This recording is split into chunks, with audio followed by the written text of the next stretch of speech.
दोस्तों, संजीत मुंह लटकाए हुए शाम 6 बजे अपने घर पर पहुंचता है। आज उसे रास्ते में जब वो टेम्पो पर सवार हुआ, एक नौकरी का इंटरव्यू देने एक जगह गया था और जब नौकरी का इंटरव्यू देकर वो अपने ऑफिस से बाहर निकलता है और बाहर निकलने के बाद वो सवारी की तलाश में काफी देर रोड पर इंतजार करता है। फिर उसे अचानक उसके घर की तरफ जाने वाली एक टेम्पो मिल जाती है, एक टैक्सी मिल जाती है। उस टैक्सी में वो सवार हो जाता है और सवार होते ही उसे अचानक निशा की याद आने लगती है। खैर, वो जब घर पहुंचता है तो जो टैक्सी स्टैंड था, जिस सवारी से वो आया था, उससे महज चंद कदम की दूरी पर उसका घर था। अब वो जैसे ही घर पहुंचता है, उसके बच्चों को जैसे उसकी आहट होती है, उसके तीनों बच्चे तेजी से भागते हुए उसकी तरफ आते हैं। उसके 3 बच्चे थे, जिनमें 2 जुड़वा बेटे थे जिनकी उम्र 5 साल की थी और एक बिटिया थी जिसकी उम्र करीब 8 साल की थी। वो दोनों बेटों से करीब 3 साल की बड़ी थी। अब उसकी बिटिया उसके लिए पानी लेकर आती है और कहती है कि पापा आप पानी पी लो। संजीत गिलास उठाता है पर पानी की घूंट आज उसके गर्दन के नीचे नहीं जा रही थी। बहुत हैरान परेशान हो जाता है। अचानक वो बिटिया आती है और अपने पिताजी के सर पर हाथ रख के सहलाते हुए बोलती है, पापा आप परेशान मत हो, जो तकदीर में होगा वो होना होगा, वो लिखा होगा वो हो के रहेगा। संजीत अपनी बिटिया के चेहरे को अचानक देखता रहता है और सोचता है उसकी बिटिया भले ही 8 साल की है, लेकिन कितनी समझदार और कितनी सोच वाली बातें कर रही है। संजीत एक बैग शांत हो जाता है और फिर इस शांति को भंग करने के लिए उसकी बिटिया उससे प्रश्न करती है कि पापा क्या हुआ, हम लोग यहीं पर रहेंगे कि हमें ये घर छोड़कर जाना होगा। अब संजीत के पास उसके बिटिया के इन प्रश्नों का जवाब नहीं था। संजीत बहुत ऊहापोह की स्थिति में आ जाता है। अब उसके आंखों से आंसू निकलने लगते हैं और जब उसके आंखों से आंसू निकलने लगते हैं तो बिटिया कहती है कि पापा रोइए मत, और दोनों छोटे छोटे बेटे अपने पिताजी की गोद में आकर बैठ जाते हैं। संजीत को लगता है कि मेरा सही जो संसार है वो यही है। दोस्तों, अब सवाल उठता है कि आखिर संजीत कौन था और ये 3 बच्चे संजीत के किन परिस्थिति में उसे इतना प्यार कर रहे थे, और आखिर निशा कौन थी। जब संजीत इंटरव्यू देकर शाम को नौकरी के लिए इंटरव्यू देकर अपने घर आ रहा था तो उसे उसकी याद आ रही थी। दोस्तों, इसके पीछे की जो कहानी है वाकई में बहुत दिल को झकझोर देने वाली कहानी है और आपको एक सीख देने वाली कहानी है। यकीन मानिए दोस्तों, आप इस कहानी को सुनेंगे तो आपको एक बार एक सीख मिलेगी, जो सीख शायद आपने आज तक ना ली हो। तो दोस्तों, इस प्यारी सी कहानी को शुरू करने से पहले आपसे मेरा बस छोटा सा विनम्र अनुरोध है कि अगर अभी तक आप चैनल पर नए हैं, पहली बार हमारी कहानियों को सुन रहे हैं, तो चैनल को सब्सक्राइब कर लीजिएगा मेहनताना के तौर पर, और साथ में लाल बेल आइकन की बटन को प्रेस कर लीजिएगा दोस्तों, ताकि जब भी मैं आपके पास ऐसी सामाजिक कुछ सीख देने वाली, दिल को छू लेने वाली ऐसी कहानियां आप तक पहुंचाने की कोशिश करूं तो उनका नोटिफिकेशन सबसे पहले आपको मिल जाए। दोस्तों, इसके पीछे की जो सीख है वो कहानी के आखिरी में मिलेगी। सबसे पहले उन लोगों के नाम जिनका प्यारा सा कमेंट हमें पिछली कहानी पर प्राप्त हुआ था, उनका नाम मैं बारी बारी से लूंगा। सबसे पहला नाम जो है उनका नाम है सूर्या मंडल का। अगला नाम है जो वो विजय मिश्रा का है, जो कि नोएडा के रहने वाले हैं। श्रवण कुमार भाई साहब उत्तर प्रदेश के हरदोई से रहने वाले हैं। विजय मिश्रा जी का कमेंट आया था और अमित पांडे का साथ में कमेंट आया था। आप सभी लोगों को तहे दिल से बहुत बहुत शुक्रिया, बहुत बहुत धन्यवाद। दोस्तों, आपको बता दूं, अगर प्यारा सा कमेंट आपका हमारी इस कहानी पर आता है तो अगली कहानी में मैं आपका नाम जरूर लूंगा। तो कृपया करके आप पूरी कहानी सुनने के बाद अपने दिल की मनोभावना क्या है वो कमेंट बॉक्स में हमारे साथ व्यक्त जरूर कर दीजिएगा, और नाम और अपने पता के साथ कि आप ये पूरी कहानी कहां से देख रहे थे, किस जिले से, किस प्रदेश से, किस राज्य से, किस गांव से, किस मोहल्ले से, ताकि मुझे अगली कहानी में आपका नाम लेने में बहुत प्रसन्नता महसूस हो। फिलहाल बिना लंबा खींचे, बिना कहानी को ज्यादा बड़ा किए हुए कहानी की तरफ वापस लौटते हैं। दोस्तों, दरअसल कहानी की शुरुआत होती है उत्तर प्रदेश का एक जिला है गोरखपुर। इसी गोरखपुर जिले का एक गांव छोटा सा, जिस गांव का रहने वाला था सोहनलाल। सोहनलाल बचपन से ही खेती किसानी का काम अपने पिताजी के साथ करता था। सोहनलाल के पिताजी देखते हैं कि सोहनलाल ने जब से जवानी की दहलीज पर कदम रखा है, तब से सोहनलाल का खेती किसानी में मन नहीं लगता है और ना ही सोहनलाल खेती किसानी के काम को करना चाहता है। अब सोहनलाल के पिताजी सोहनलाल की आदतों को देखते हुए कहते हैं कि बेटा, ऐसा है, तुम जो है, अगर तुम्हारा मन नहीं लग रहा है गांव में खेती किसानी में, तो बहुत कमाने के जरिए पड़े हुए बहुत सारी नौकरियां पड़ी हुई हैं, प्राइवेट नौकरी कर लो कहीं जाके परदेश में बाहर। सोहन को ये बातें रास नहीं आती।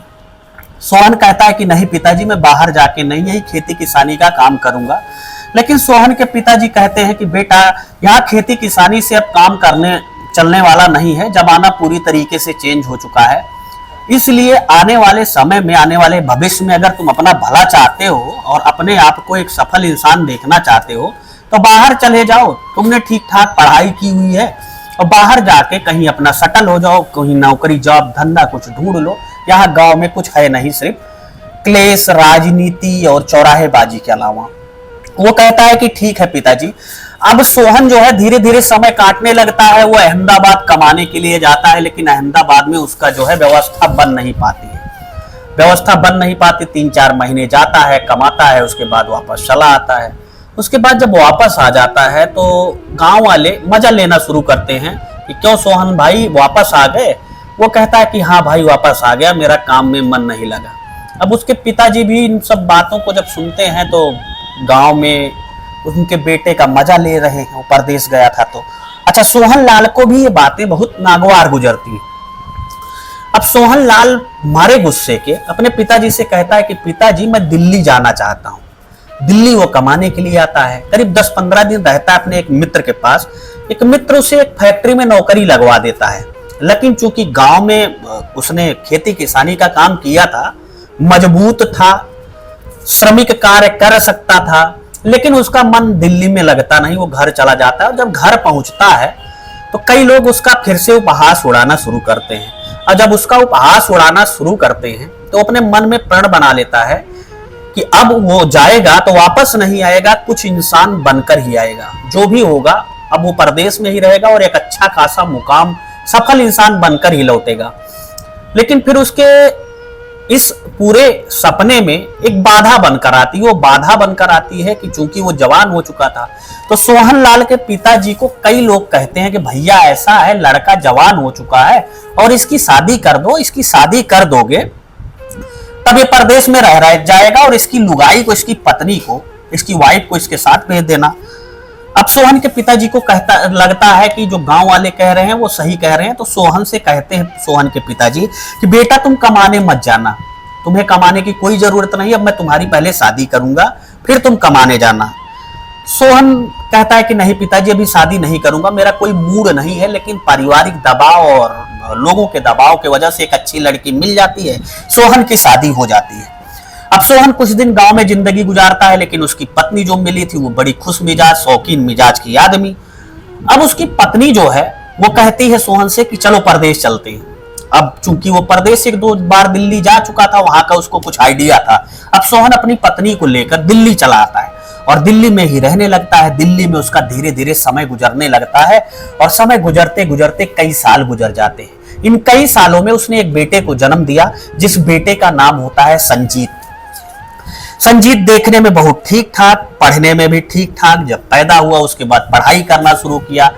अब सोहनलाल ने यानी कि पिताजी ने संजीत को वो ऐशो आराम, वो पढ़ाई लिखाई सब कुछ दी जो संजीत को चाहिए होता। अच्छा, संजीत भी अपने माता पिता के ख्यालों पर पूरी तरह आमदा होता है, पूरी तरह उनके इस विचारों का सम्मान करता है कि मेरे माता पिताजी गांव से आए हैं, यहाँ पर रह रहे हैं, किराए पर रह रहे हैं, हमारे पिताजी सारी खर्चा दे रहे हैं। तो वो बीटेक कर लेता है संजीत।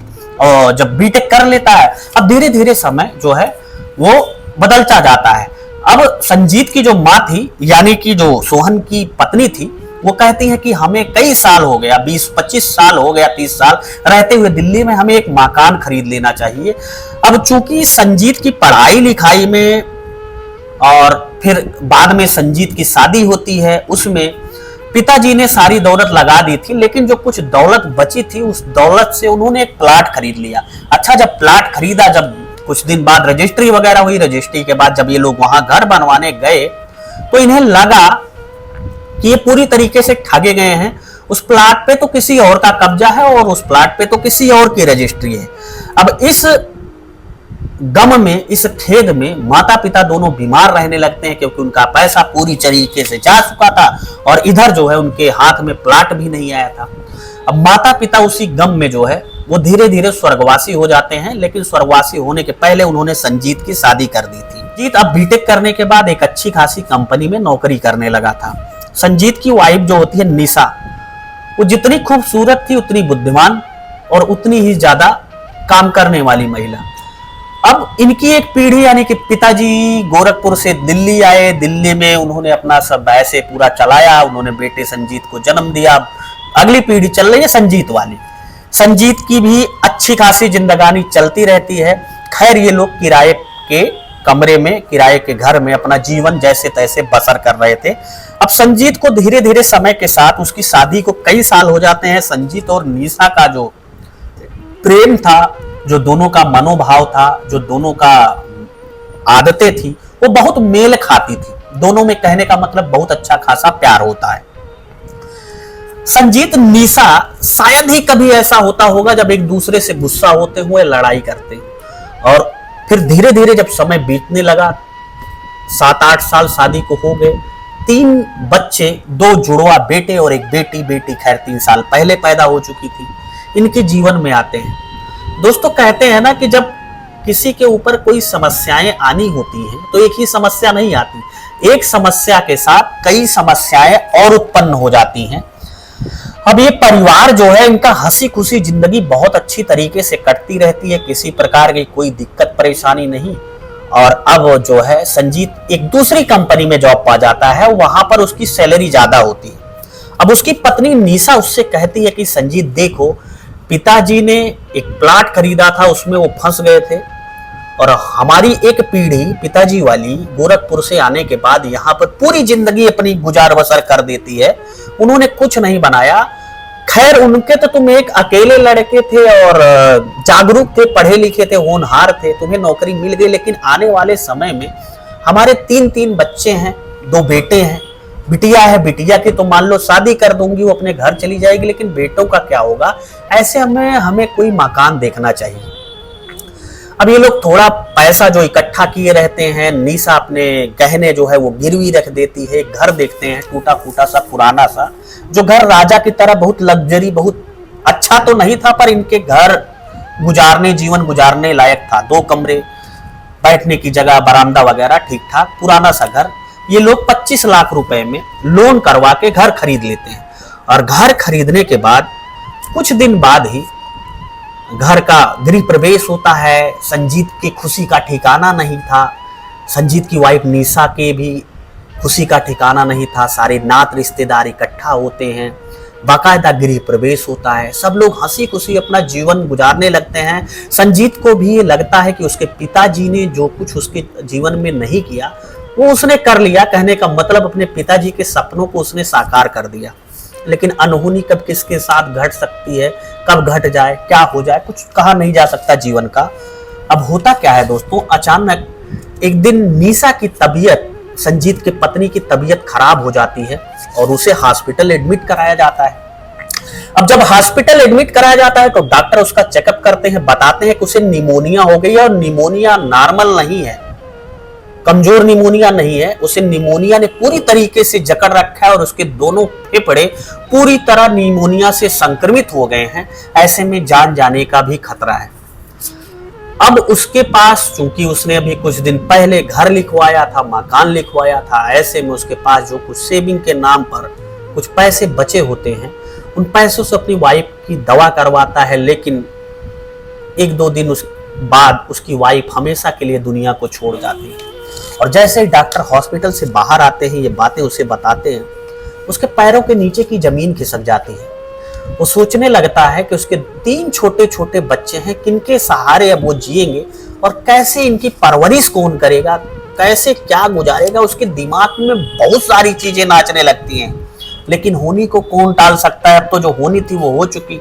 जैसे तैसे वो अपने पत्नी के पार्थिव शरीर को लेता है, अंतिम संस्कार करता है और अंतिम संस्कार करने के बाद वो ऑफिस से अपने छुट्टी लेता है 15 दिन की। लेकिन 15 दिन छुट्टी लेने के बाद सबसे बड़ा सवाल उसके नजर में ये था कि उन बच्चों की परवरिश किसके भरोसे छोड़कर वो जाएगा। अभी तो चलो 10-15 दिन नात रिश्तेदार आए हैं, वो देख लेंगे, लेकिन वो किसके भरोसे अपने छोटे छोटे नन्हे नन्हे बच्चों को छोड़कर जाएगा। उसके दिमाग में एक यक्ष प्रश्न घर कर जाता है। अब इधर कंपनी वाले क्या करते हैं, उसको नौकरी से निकाल देते हैं। अब उसकी नौकरी भी जा चुकी थी। अब जब नौकरी चली जाती है दोस्तों, तो क्योंकि घर पूरा लोन पे था और लोन पे घर होने के कारण लगातार किस्तें जो हैं वो बाउंस होना शुरू होती है। और लगातार जब किस्तें बाउंस होना शुरू होती हैं दोस्तों, तो एक समय ऐसा आता है जब बैंक का नोटिस आता है और नोटिस में ये कहा जाता है कि संजीत महोदय, आप 15 दिन के भीतर जो भी आपका लोन अमाउंट बकाया है उन बकायों को आप बैंक में भर दें, नहीं तो आपका घर नीलाम हो जाएगा, हम आपके घर पर ताला मारकर घर को सील कर देंगे। जब ये नोटिस उसे मिलती है तो वो सोचने लगता है कि क्या समय था, निशा ने अपने गहने तक गिरवी रख दिए थे। अपने गहने गिरवी रखने के बाद कितने सपने थे, अपनी पत्नी के साथ ये घर खरीदा था, मैं क्या सोचकर इस घर को लिया था और मेरे साथ क्या हो गया। लेकिन बैंक को इससे क्या मतलब। एक कहावत प्रसिद्ध है उत्तर प्रदेश की, जिसे आपने सुना होगा कि पंडित को दक्षिणा से काम, चाहे बर मरे या कन्या। उसी प्रकार बैंक को अपने दिए गए कर्जे को वसूलने से काम, चाहे तुम्हारे घर में कोई कुछ भी हो गया उससे क्या मतलब। खैर वो बेचारा कई लोगों से, अपने इष्ट मित्रों से सहायता की गुहार लगाता है, कुछ लोग उसकी मदद करते हैं, लेकिन उसकी वो मदद उनके ना बराबर थी, क्योंकि जितना अमाउंट उससे बैंक में सबमिट करना था वो पूरा नहीं हो रहा था। कई लोगों से सहायता की मांग करता है और उसके बाद वो धीरे धीरे, नौकरी चली गई थी, डिप्रेशन की स्थिति में जाने लगता है। अब सोचने लगता है कि उसे महज 5-6 दिन का टाइम और बचा है और 5-6 दिन के टाइम में वो इतनी बड़ी धनराशि 20-21 लाख रुपए बैंक को कैसे अदा करेगा। और फिर उसी दिन वो जो मैं कहानी की शुरुआत किया था कि वो आया, उसी दिन आता है, 3 दिन बचा होता है, बिटिया उसे पानी लाती है, कहानी के स्टार्टिंग में शुरुआत किया था। अब वो रात में जब सोता है अपने बिस्तर पर, तो सोच रहा था कि आखिर ऊपर वाला कैसे पूरा करेगा, कहां से क्या। वो पूरी तरीके से अपने आप को घिरा महसूस कर रहा था, पूरी तरीके से जिंदगी की जो गाड़ी थी उसकी थम चुकी थी, अपने आप को हारा महसूस कर रहा था। अचानक वो रात भर ईश्वर को याद करके सूतता है और कहता है कि ईश्वर, आप मेरी जिंदगी में ये कैसी दुश्वारियां ला रहे हो। एक तो पत्नी को उधर छीन लिया, दूसरी नौकरी चली गई, पापा ने प्लाट लिखाया वहां गलत हो गया, मैं शायद जिंदगी में बुरे दिन देखने के लिए पैदा हुआ हूं। और फिर सोते वक्त उसकी बिटिया कहती है, पापा आप सो जाओ, जो होगा वो अच्छा होगा, गलत नहीं होगा। उसकी बिटिया जब इस प्रकार की बात उससे करती है तो उसे ईश्वर के ऊपर थोड़ा सा विश्वास होता है और सोते वक्त ईश्वर से कहता है, हे ईश्वर, एक छोटी सी कन्या, एक छोटी सी बिटिया कह रही है तो मेरी लाज जरूर रख लेना। अगले दिन सुबह जैसे ही वो सोकर उठता है, दरवाजे पर एक दस्तक होती है और जैसे ही वो अपनी आंखों को खोलता हुआ सामने दरवाजे को खोलकर अपने घर से बाहर निकलता है, वो देखता है कि सामने उसके चाचा खड़े हैं। वो चाचा जिनका नाम था मोहन, पिताजी का नाम था सोहन लाल और उसके चाचा मोहन लाल, हाथ में एक कार्ड लिए जैसे ही अपने चाचा को देखता है, अपने चाचा के पैरों में पड़ जाता है। अपने पैरों में पड़ने के बाद उसे उठाते अपने गले से लगाते हैं। वो कहता है, चाचा आप कैसे हैं। उसके चाचा मोहन कहते हैं कि बेटा मैं बिल्कुल ठीक हूं, और बताओ संजीत क्या हाल चाल है, सब कुशल मंगल। वो कहता है, चाचा आप तो जानते ही हैं, पत्नी अभी कुछ दिन पहले गुजरी थी, तब आपके बेटे यानी कि मेरे चचेरे भाई आए ही थे। चाचा बस इन्हीं बच्चों के साथ जिंदगी जैसे तैसे बसर कर रहा हूं। वो कहता है कि बेटा, तुम्हारे चचेरे भाई की शादी पड़ी हुई है, उसी शादी का कार्ड लेकर मैं आया हूं। ने पानी वानी पिलाता है, पानी वानी पिलाने के बाद बैठाता है। बैठने के बाद दिन भर जो है चाचा जी, चूंकि पिता के भाई थे, पिता के समान थे, वो हर चीज नब्ज टटोलने की आदत थी, नब्ज पकड़ने की आदत थी। अब वो चाचा जो है वो देखते हैं कि जो संजीत है वो दुबला हो चुका है, और संजीत इतना दुबला पतला होने की वजह वो सोच रहे हैं कि उसकी पत्नी एक्सपायर हो गई, पत्नी खत्म हो गई, इसलिए दुख की वजह से वो पतला हो चुका है, दुखी है। लेकिन फिर उन्हें समझ में आता है कि नहीं, मैटर कुछ दूसरा है, मामला कुछ दूसरा है। फिर वो भतीजे से पूछते हैं संजीत से कि बेटा, आखिर ऐसी क्या समस्या है कि जो तुम मुझसे नहीं बता पा रहे हो। संजीत पहले तो नहीं बताना चाहता है, लेकिन वो सोचता है कि चाचा है, बताना ही पड़ेगा, आज नहीं तो कल मेरी ये स्थिति है, ये पोल खुल जाएगी तो जग हंसाई के अलावा कुछ नहीं होगा। वो अपने चाचा को पूरी बातें बताता है कि चाचा, मेरे जीवन में ऐसे ऐसे चल रहा है, 20-22 लाख रुपया मुझे 2-3 दिन के अंदर भरने, मैं कहां से भर पाऊंगा। अचानक उसके जो चाचा होते हैं मोहनलाल, वो कहते हैं कि बेटा परेशान मत हो, तुम बैंक का तुम्हें कर्जा भरना है, मैं कल घर पहुंच जाऊंगा और तुम्हें कुछ पैसे 2-3 लाख रुपया दे दूंगा, दिन की तुम मोहलत लेकर गांव चले आओ। अब संजीत पूछता है कि चाचा, गांव में रखा ही क्या है, जब पिताजी ने प्लाट ले लिया था तो वहां की जो पैतृक जमीन थी, घर वगैरह सब कुछ बेच दिया था, खेती बेच दी। तब अपने चाचा से एक ही प्रश्न पूछता है कि चाचा, जब से मैं पैदा हुआ हूं, मेरा पैतृक गांव, मेरा पैतृक घर, जहां से पिताजी रहने वाले थे, वहां मैं शादी विवाह में जाता रहा हूं। उसके अलावा मैंने कभी गांव वालों से कोई ताल्लुक, कोई नाता, कोई संबंध नहीं रखा। कभी किसी खास की शादी विवाह पड़ी तो चला गया तो चला गया, अन्यथा नहीं। उसके चाचा कहते हैं कि बेटा, इन सब चीजों को गोली मारो, इन सब चीजों को का जिक्र करने का भी टाइम नहीं है। तुम ये कार्ड पकड़ो, शादी में तुम्हें आना है और कल मैं घर पहुंच जाऊंगा, 2-3 लाख रुपया तुम्हारे खाते में लगा दूंगा और बैंक से तुम टाइम ले लेना। बाकी जो तुम्हारी बची हुई धनराशि है वो धनराशि मैं भरवा दूंगा। अब वो सोचता है कि उसके चाचा ये पैसे कहां से देंगे, लेकिन अब उसके पास कोई विकल्प भी नहीं था कि और कोई विकल्प था। वो सोच रहा था, हो सकता है चाचा निमंत्रण देने आए हो, वैसे झूठ में बोल रहे हो। लेकिन उसके चाचा जब अगले दिन पहुंचते हैं तो उन्हें याद आता है कि उनके बड़े भाई का, सोहनलाल का, उनके ऊपर बहुत बड़ा एहसान है और उस एहसान को अब उतारने का समय आ चुका है। उनकी एक लौती लड़के, उनके एक लौती संतान संजीत के साथ। अगले दिन ही चाचा 3 लाख रुपए संजीत के अकाउंट में लगा देते हैं और उसके बाद संजीत से कहते हैं, तुम बैंक वालों से 15 दिन या 1 महीने की मोहलत ले लो। अब वो 1 महीने की मोहलत ले लेता है और शादी में अपने बच्चों को लेकर अपने गांव जाता है, जहां पर वो अपने जवानी में अपनी शादी के पहले 1-2 बार ही गया था। और जब वो अपने बच्चों को लेकर उस गांव में पहुंचता है तो गांव वाले उसे कम उसके बच्चों को इतना प्यार देते हैं कि वो सोच नहीं पाता है कि किस तरीके से लोग उसे अपनत्व दे रहे हैं। इतना प्यार तो उसे आज तक कभी परदेश में नहीं मिला। उसके न कभी पड़ोसी ने दिया, उसके न किसी मित्र ने दिया, ना ही किसी जानने वाले ने इतना प्यार दिया। पूरे गांव में जिसके भी दरवाजे पर जाता था, सब सिर्फ यही कहते थे कि ये सोहनलाल की एक लौती औलाद है, और सबको ये पता था कि उसकी पत्नी का स्वर्गवास अभी कुछ दिन पहले हो गया। खैर, शादी का प्रोग्राम जैसे तैसे निपटता है।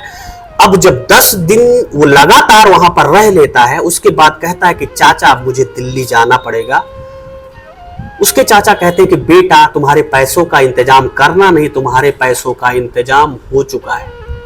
दरअसल तुम्हारे पिताजी ने यहां जो उनकी खेती योग्य जमीन थी वही जमीन बेची थी, जबकि घर का हिस्सा और एक बाग तुम्हारे पिताजी के नाम अभी जो है वो था, लेकिन तुम्हारे पिताजी एक्सपायर हो चुके हैं, इसलिए उन पेपरों पर तुम्हारा नाम आ गया है और तुम उस पूरी प्रॉपर्टी के वारिस हो, और उस प्रॉपर्टी की कीमत तुम्हारा जितना कर्जा है उसके 2 गुना है।